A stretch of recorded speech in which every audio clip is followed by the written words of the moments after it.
பாஜகவின் 10 ஆண்டு கால அவல ஆட்சியை அகற்ற காங்கிரஸ் கட்சி சார்பில் அதன் முக்கிய தலைவரான ராகுல் காந்தி பாரத் ஜோடோ யாத்திரை எனும் பாத யாத்திரையை கடந்த சில மாதங்களாக நாடு முழுவதும் நடத்தி வருகிறார். பாஜகவின் பாசிச ஆட்சியில் பாதிக்கப்பட்டு துயரூறும் மக்களுக்கு ராகுல் காந்தியின் இந்த பாத யாத்திரை புது நம்பிக்கையை கொடுத்து வருகிறது. கடந்த 10 ஆண்டுகளாக நாசமாகி கொண்டிருக்கும் நாடு வரும் நாடாளுமன்ற தேர்தலுக்கு பிறகு நலமாகும் என்ற நம்பிக்கையுடன் நாட்டு மக்கள் ராகுல் காந்திக்கு தங்களது பெருவாரியான ஆதரவை தெரிவித்து வருகின்றனர். அவர்களுள் ஒருவர்தான் இந்த மாற்றுத்திறனாளி இளைஞர். பாத யாத்திரை கேரள மாநிலத்திற்கு வந்தபோது ராகுலை சந்தித்து தனது ஆதரவையும் தெரிவிக்க இந்த மாற்றுத்திறனாளி இளைஞர் தனது குடும்பத்தாரோடு வந்து ராகுலுக்காக காத்திருந்தார்.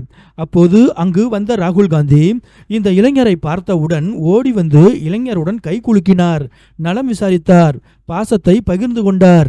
அப்போது ராகுலை நேரில் சந்தித்த மகிழ்ச்சியில் இந்த இளைஞர் தனது மழலை குரலில் ராகுல் காந்திஜி என சொல்லிக்கொண்டே இருந்தது ராகுல் உட்பட அங்கிருந்தவர்களின் கண்களை ஈரமாக்கியது.